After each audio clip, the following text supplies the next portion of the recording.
ಈಗ ಪ್ರತಾಪ್ ಸಿಂಹ ಅವರು ಬಾನು ಮುಷ್ತಾಕ್ ಅವರ ಉದ್ಘಾಟನೆಗೆ ತಡೆಯನ್ನ ಕೊಡಬೇಕು, ಅದಕ್ಕೆ ಸರ್ಕಾರಕ್ಕೆ ಸೂಚನೆ ಕೊಡಿ ಅಂತ ಹೈಕೋರ್ಟ್ ಮೊರೆ ಹೋಗಿದ್ದಾರೆ.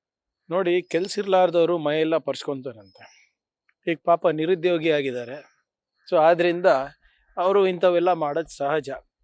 ಬಾನು ಮುಷ್ತಾಕ್ ಅವರು ಕರ್ನಾಟಕ ಮತ್ತು ಕನ್ನಡ ಇದನ್ನ ವಿಶ್ವಮಟ್ಟಕ್ಕೆ ಬುಕ್ಕರ್ ಪ್ರೈಸ್ ಗೆಲ್ಲುವ ಮುಖಾಂತರ ಒಂದು ದೊಡ್ಡ ಸಾಧನೆಯನ್ನು ಮಾಡಿದ್ದಾರೆ. ನಾವು ಆ ಸಾಧನೆಯನ್ನು ನೋಡ್ಕೊಂಡು ಅವರಿಗೆ ನಾವು ಆಹ್ವಾನ ನೀಡಿರೋದು. ಹಿಂದೆ ನಿಸಾರ್ ಅಹಮದ್ ಅವರು ಇರ್ಬೋದು, ಈ BJP ಇದ್ದಾಗ ಅಬ್ದುಲ್ ಕಲಾಂ ಆಜಾದ್ ಅವರಿಗೆ ಆಹ್ವಾನ ನೀಡಿದಾಗ ಕೂಡ ಅವರು ಜಾತಿ ಧರ್ಮ ನೋಡಿ ಕರೆದಿಲ್ಲ, ಅವರ ಸಾಧನೆಯನ್ನು ನೋಡಿ ಕರೆದಿದ್ದಾರೆ, ಅವರ ಕೊಡುಗೆಯನ್ನು ನೋಡಿ ಕರೆದಿದ್ದಾರೆ. ಮತ್ತು ವಿಶೇಷವಾಗಿ ಇವತ್ತು ಬಾನು ಮುಷ್ತಾಕ್ ಅವರ ಕೊಡುಗೆ ಯಾವ BJP ಸಂಸದರಿಗೆ ಹೋಲಿಸಿದ್ರು ಕೂಡ ಹೆಚ್ಚೇ ಇದೆ. ಮತ್ತು ಅವರು ನಾಗರಿಕರಲ್ವಾ, ನಮ್ಮ ದೇಶದ ನಾಗರಿಕರಲ್ವಾ, ಒಬ್ಬ ದೇಶದ ಸಾಮಾನ್ಯ ನಾಗರಿಕರು ಕೂಡ ಇದಕ್ಕೆ ಆಹ್ವಾನ ಪಡಿಬೋದಾಗಿದೆ. ಸೊ ಇವ್ರೇನಕ್ಕೆ ಇಷ್ಟು ದೊಡ್ಡ ಮಟ್ಟಕ್ಕೆ ಮಾಡ್ತಾ ಇದ್ದಾರೆ ಅಂದರೆ ಅವರ ರಾಜಕೀಯ ಅಸ್ತಿತ್ವ ಉಳಿಸ್ಕೊಳ್ಳಿಕ್ಕೆ. ಅಲ್ಲಿ BJPನಲ್ಲಿ ಕೆಲವು ಶಾಸಕರು ಸಂಸದರು ಆಟಕ್ಕುಂಟು ಲೆಕ್ಕಕ್ಕಿಲ್ಲ ಆಗಿದ್ದಾರೆ, ಅವ್ರ ಮಾತಿಗೆ ಬೆಲೆ ಇಲ್ಲ. ಈ ಹಿಂದೆ ಅವ್ರದ್ದು ವಿಜೇಂದ್ರ ಹಠಾವ್ ಚಲೋ ಅಂತ ಏನೋ ಒಂದು ಡೆಲ್ಲಿ ಚಲೋ ಅಂತ ಮಾಡಿದ್ರು, ಅಲ್ಲಿ ಫ್ಲಾಪ್ ಆಯಿತು. ಮತ್ತು ಬೇರೆದೆಲ್ಲನೂ ಏನೇನೋ ಮಾಡೋಕ್ಕೆ ಹೋದರು, ಅದನ್ನು ಕೂಡ ಆಗಿಲ್ಲ. ಟಿಕೆಟ್ ಕೂಡ ಇವರು ಹಿಂಗೆ ಏನು ವರ್ತನೆ ಮಾಡ್ತಾರೆ ಅಂದ್ಬಿಟ್ಟು ಇವತ್ತು ಅವ್ರಿಗೆ ಕಟ್ಟಾಗಿ ಇವತ್ತು ಯದುವೀರವರಿಗೆ ಕೊಟ್ಟಿರೋದು. ಸೊ ಇವತ್ತು ಏನು ನಾನು ಹೇಳ್ದಂಗೆ ಕೆಲಸ ಇರಲಾರ್ದವರು ಮೈ ಪರ್ಸ್ಕೋತಾರೆ ಅಂದ್ಬಿಟ್ಟು ಇದಕ್ಕೆ ಒಂದು ಒಳ್ಳೆ ಉದಾಹರಣೆ ಅಷ್ಟೆ. ಪದೇ ಪದೇ ಯಾಕೆ ಸರ್ ಇಷ್ಟೊಂದು? ನಾವು ಹೇಳ್ತಿಲ್ವಾ ಅವ್ರ ಅಸ್ತಿತ್ವ ಉಳಿಸ್ಕೊಳ್ಳಿಕ್ಕೆ ಸರ್, ಬೇರೆದೇನಿದೆ ಹೇಳಿ? ಇವರು ನಮ್ಮ ದೇಶದ ನಾಗರಿಕರಲ್ವಾ? ನಮ್ಮ ಕರ್ನಾಟಕ ಮತ್ತು ಕನ್ನಡ ಪರವಾಗಿ ಒಂದು ದೊಡ್ಡ ಸಾಧನೆ ಮಾಡಿಲ್ವಾ? ತಪ್ಪೇನಿದೆ? ಏನಾದರೂ ಕಾರಣ ಇರಬೇಕಲ್ಲ ಸರ್. ದಸರಾ ನಾಡ ಹಬ್ಬ, ಎಲ್ಲರೂ ಪಾಲ್ಗೊಳ್ಳುವಿಕೆ ಮೂಲಕ ಇದಕ್ಕೊಂದು ದೊಡ್ಡ ರಂಗನ ಕೊಡಬೇಕಾಗಿರುವಂಥ ಒಂದು ಗಾಂಭೀರ್ಯತೆಯನ್ನು ಸಿಗಬೇಕಾಗಿರುವಂಥದ್ದು. ಆದರೆ ಇಂತಹ ಹಬ್ಬದ ಸಂದರ್ಭದಲ್ಲಿ ಈ ರೀತಿ ರಾಜಕೀಯ ಪಕ್ಷಗಳಲ್ಲಿ ಈ ರೀತಿ ಈಗ ರಾಜಕೀಯ ಯಾರು ಮಾಡ್ತಾ ಇರೋದು? ಇದರಲ್ಲಿ ರಾಜಕೀಯ ಯಾರು ಮಾಡ್ತಾ ಇರೋದು? BJP ಅವರಲ್ವಾ? ಇವರು ಇಷ್ಟು ಸೆನ್ಸಿಟಿವ್ ಇದ್ರೆ ಸುಮ್ಮನೆ ರಾಜಕೀಯ ಬಿಡೋಕೆ ಹೇಳಿ. ಏನು ಹೇಗೆ ಧಕ್ಕೆ ಆಗ್ತಾ ಇದೆ? ಯಾರಿಂದ ಧಕ್ಕೆ ಆಗ್ತಾ ಇದೆ? ಸಾರ್ವಜನಿಕರಲ್ಲಿ ಚರ್ಚೆಗೆ ಬಂದಿದೆಯಾ ಸರ್? ಇವ್ರು ತಾನೇ ಚರ್ಚೆಗೆ ತರ್ತಾ ಇರೋದು. ಇದೇ ಬಾನು ಮುಷ್ತಾಕ್ ಅವರು ಬುಕ್ಕರ್ ಪ್ರೈಸ್ ಗೆದ್ದಾಗ ಇಡೀ BJP ಅವರೆಲ್ಲರೂ ಕೊಂಡಾಡಿದ್ರು. ಒಬ್ಬ ಮುಸ್ಲಿಂ ಮಹಿಳೆ ಕನ್ನಡ ಮತ್ತು ಕರ್ನಾಟಕದ ಪರವಾಗಿ ನಿಂತಿದ್ದಾರೆ, ಅವರು ನಮಗೆ ಹೆಮ್ಮೆ ಅಂತ ಹೇಳಿದ್ರು.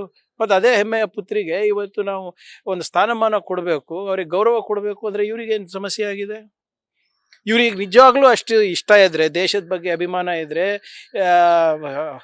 ಪ್ರತಾಪ್ ಸಿಂಹ ಆ್ಯಂಡ್ ಗ್ಯಾಂಗ್ ಮತ್ತು BJP ಅವರಿಗೆ ಫಸ್ಟು ಧೈರ್ಯ ಇದ್ರೆ ಅಮಿತ್ ಶಾ ಅವ್ರ ಮಗಂಗೆ ಹೇಳಿ India Pakistan match ನಿಲ್ಸಕ್ಕೆ.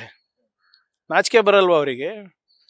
Pahalgam attack ಆದಮೇಲೆ ಸಿಕ್ಕಿದ್ರ ಎಲ್ಲಾದ್ರು ಯಾರಾದರೂ? ಏನು ಅವರಿಗೆ ಪಾಕಿಸ್ತಾನ ಅವರಿಗೆ ಲೋನ್ ಕೊಟ್ಟಿದ್ದಾರೆ ಇವತ್ತು ಏನು ವಿಶ್ವ ಬ್ಯಾಂಕಿಂದ. ಅವ್ರ ಜನರಲ್ಲಿಗೆ ಟ್ರಂಪ್ ಅವರು ಕರೆದು ಊಟ ಹಾಕಿಸಿದ್ದಾರೆ. ಕೌಡೆ ಕಾಸು ಕೀಮತ್ ಇಟ್ಟಿಲ್ಲ ನಮ್ಗೆ ಅಂತಾರಾಷ್ಟ್ರೀಯ ಮಟ್ಟದಲ್ಲಿ. ಇದು ಬರೇ TRPಗೋಸ್ಕರ, ಸ್ಪಾನ್ಸರ್ಶಿಪ್ಗೋಸ್ಕರ, ದುಡ್ಡುಗೋಸ್ಕರ ಇವತ್ತು ಇಂಡಿಯಾ ಪಾಕಿಸ್ತಾನ್ ಮ್ಯಾಚ್ ಆಡ್ತೀರಾ ನೀವು? ನಿಜವಾಗ್ಲೂ ನಿಮ್ಮ ಹಿಂದೂ ಇದಕ್ಕೆ ಧಕ್ಕೆ ಆಗಿದ್ದಿದ್ರೆ ಪಾಕಿಸ್ತಾನ ಜೊತೆ ನಂಟು ಬಿಡ್ರಿ. ಪಾಕಿಸ್ತಾನ ಜೊತೆ ಯಾಕೆ ಆಡ್ತಾ ಇದ್ದೀರಾ ಏಷ್ಯಾ ಕಪ್ನಲ್ಲಿ? ಅಮಿತ್ ಶಾ ಅವ್ರ ಮಗ ಇದು ICC ಚೇರ್ಮನ್ ಇದ್ದಾರೆ ಒಂದೇ ಕಾರಣಕ್ಕ? ಅದ್ರ ಬಗ್ಗೆ ಮಾತಾಡೋ ಧೈರ್ಯ ಇದೆಯಾ ಇವರಿಗೆ? ಸೊ ಅದಕ್ಕೆ ಇವರು ಫಸ್ಟು ಅವರಲ್ಲೇನಿದೆ ತಿಳ್ಕೊಳಕ್ ಹೇಳಿ, ಅದಾದ್ಮೇಲೆ ಮಾತಾಡ್ಲಿ. ನಾಡ ಹಬ್ಬಕ್ಕೆ ಒಂದು ಪರಂಪರೆ ಇದೆ, ಒಂದು ಇತಿಹಾಸ ಇದೆ. ಅದೇ ಪರಂಪರೆಯನ್ನ ನಾವು ಮೇಂಟೈನ್ ಮಾಡ್ತಾ ಇರೋದು.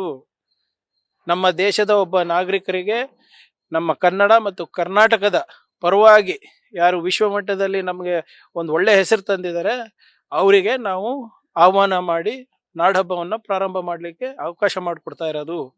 ಆ ಪರಂಪರೆಯನ್ನು ಇನ್ನೂ ಕೂಡ ಇಟ್ಟಿದ್ದೀವಿ. ಇವರು ಪರಂಪರೆಯನ್ನು ಕಲುಷಿತ ಮಾಡ್ತಾ ಇರೋದು, ಕಾಂಟ್ರವರ್ಸಿ ಮಾಡ್ಕೊಂಡು.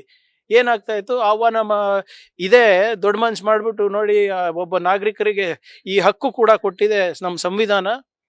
ನಮ್ಮ ಪರಂಪರೆಯನ್ನು ಉಳಿಸ್ಲಿಕ್ಕೆ ಇವತ್ತು ಎಲ್ಲ ಸಮುದಾಯಗಳು ಕೂಡ ಬಂದಿದ್ದಾರೆ ಅಂತ ಹೇಳ್ಬೋದಾಗಿತ್ತಲ್ಲ ಇವ್ರದ್ದು ನೋಡಿ.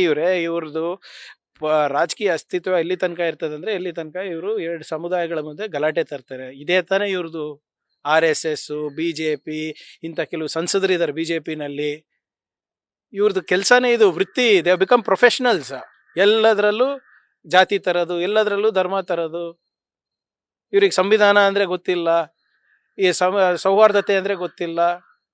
ಮತ್ತೆ ಇವರು ಇಷ್ಟಿದಾರಲ್ಲಪ್ಪ, ಮೋದಿ ಭಾಳ ದೊಡ್ಡ ಪವರ್ಫುಲ್ ಪ್ರೈಮ್ ಮಿನಿಸ್ಟರ್ ಅಲ್ವಾ, ಇವ್ರಿಗೆಲ್ಲರಿಗೂ ಏನು ಸಿಟಿಸನ್ಸ್ ಅಲ್ಲ ಅಂತ ಘೋಷಣೆ ಮಾಡಲಿ.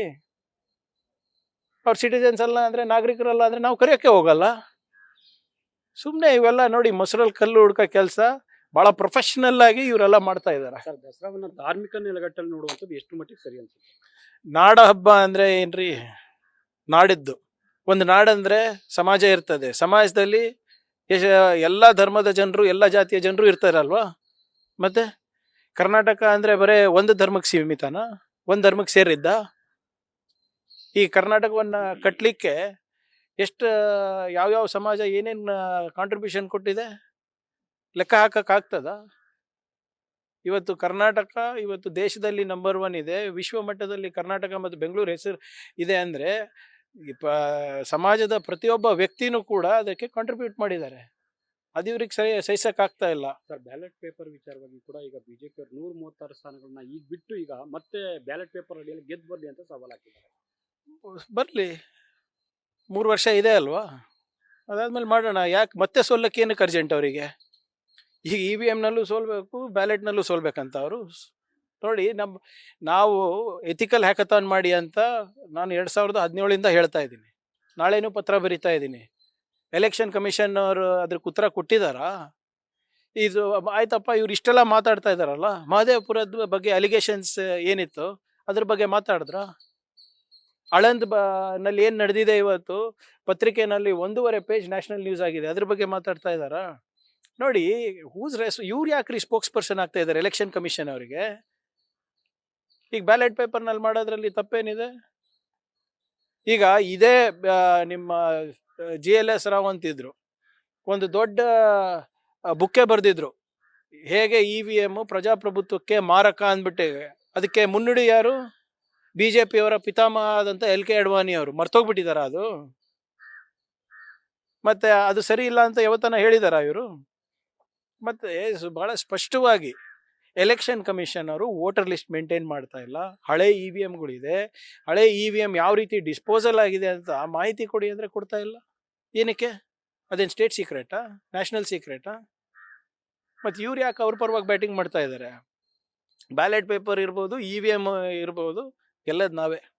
ಟ್ರಂಪ್ ವಿಚಾರಕ್ಕೆ ಸಂಬಂಧಪಟ್ಟಂಗೆ ಮೋದಿ ಅವರು ದೃಢ ನಿಲುವು ತೆಗೆದುಕೊಂಡಿದ್ದು ನಿನ್ನೆಯಲ್ಲಿ ನೋಡಿ, ಮೋದಿ ಅವರು ಪತ್ರವನ್ನು ಬರೆದು ಅಪ್ರಿಶಿಯೇಟ್ ಮಾಡಿರುವಂಥದ್ದು ದೇಶದ ನಾಯಕತ್ವದ ವಿಚಾರವಾಗಿ. ಬಿಜೆಪಿಯವರು ಕೂಡ ದೇವೇಗೌಡರು ಮನೆಗೆ ಭೇಟಿ ಕೊಟ್ಟು ನೋಡಿ, JDS ಅವರಿಗೆ BJP ಅನಿವಾರ್ಯ ಆಗಿದೆ. ನೀವೇ ಯೋಚನೆ ಮಾಡಿ. ಇಲ್ಲಿ ಬೆಂಗಳೂರು ಗ್ರಾಮಾಂತರ ಕ್ಯಾಂಡಿಡೇಟ್ ಯಾರು ಸರ್? ಯಾರು? ನಿಮ್ಮ ಡಾಕ್ಟರ್ ಮಂಜುನಾಥ್ ಅವರು. ಯಾವ ಕುಟುಂಬದವರು? JDS ಕುಟುಂಬದವ್ರು ಹೋಗ್ಬಿಟ್ಟು BJP ಟಿಕೆಟ್ ತಗೊಂಡು ಮೈತ್ರಿನಲ್ಲಿ ನಿಲ್ತಾರೆ ಅಂದರೆ ಎಷ್ಟು ಅನಿವಾರ್ಯ ಇರ್ಬೇಕು ಹೇಳಿ ಅವರಿಗೆ?